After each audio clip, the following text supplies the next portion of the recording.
वडोदरा की महाराजा सयाजीराव यूनिवर्सिटी से आज कुछ हास्यास्पद दृश्य सामने आए जब चंदन के पेड़ के चोरी हो जाने के बाद विजिलेंस के अधिकारी एस.के. वाड़ा अपनी टीम के साथ वहां पर निरीक्षण करने पहुंचे।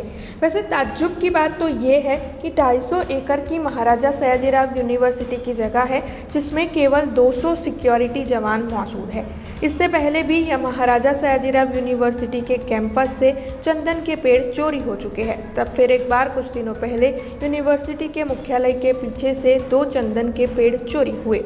उसके बाद आज विजिलेंस अफसर एस.के. वाड़ा अपनी टीम के साथ यूनिवर्सिटी के मुख्यालय पर उस जगह पर पहुंचे जहां पर चंदन के पेड़ मौजूद है और उनकी ओर से सिक्योरिटी को ये समझाया गया कि उन्हें पेड़ से किस तरीके से आसपास रहना है और पेड़ को किस तरीके से चोरी होने से बचाना है।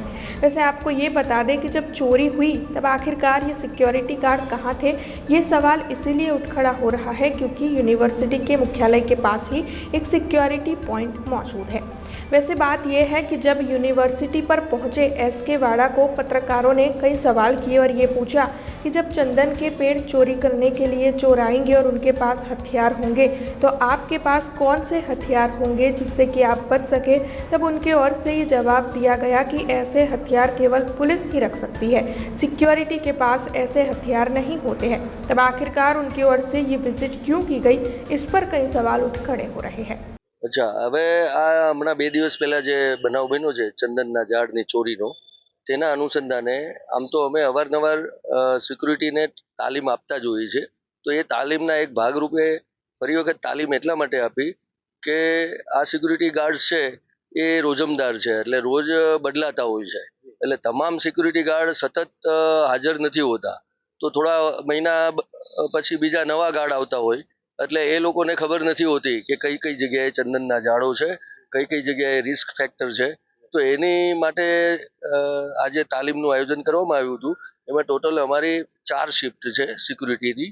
તો એ 4 શિફ્ટના સુપરવાઇઝર અને સિક્યુરિટી ગાર્ડ્સને હાજર રાખી અને તમામ જગ્યાએ જ્યાં જ્યાં ચંદનના ઝાડ છે અથવા જે જગ્યાએ રિસ્ક ફેક્ટર છે કે જ્યાં ગુનાહિત પ્રવૃત્તિ થઈ શકે છે તે જગ્યાની વિઝિટ કરી અને એ બનાવ અટકાવવા માટે કઈ રીતે પોલીસનો સંપર્ક કરવાનો છે, કઈ રીતે હોસ્ટેલમાં જો સિક્યુરિટી તરીકે હોય તો ત્યાં એના વોર્ડનનો સંપર્ક કરવાનો, ત્યાં કોઈ વ્યક્તિને ચક્કર આવ્યા હોય કોઈ વિદ્યાર્થીને અથવા કંઈ પણ જાતના અઘટિત બનાવ બન્યો હોય તો કઈ રીતે ફાયર બ્રિગેડ બોલાવવું અથવા કઈ રીતે એમ્બ્યુલન્સ બોલાવવી, આ તમામ પ્રકારની આજે તાલીમ આપવામાં આવી। સાધનોની માગણી એટલા માટે ન થઈ શકે કારણ કે અમે જે સિક્યુરિટી ડ્યુટી ઉપર હોય એ લોકોએ કાયદાની મર્યાદામાં ડ્યુટી કરવાની છે।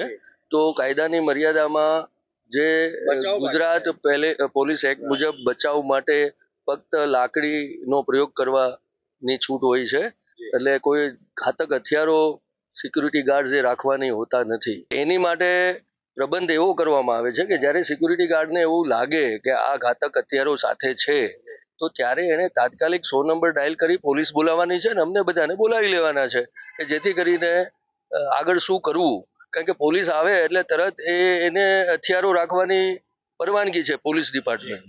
એટલે આપણા વિસ્તારમાં તો 24 કલાક અહીંના જે સયાજીગંજ પોલીસ સ્ટેશન છે કે ફતેગંજ પોલીસ સ્ટેશન છે તેના પીઆઈ અને તેનો પોલીસ સ્ટાફ સતત સંपर्कમાં છે અને फुल सपोर्ट करे છે। हमसे जुड़े रहने के लिए हमारे YouTube चैनल को सब्सक्राइब करें और नई वीडियो की नोटिफिकेशन के लिए बेल आइकॉन को दबाएं।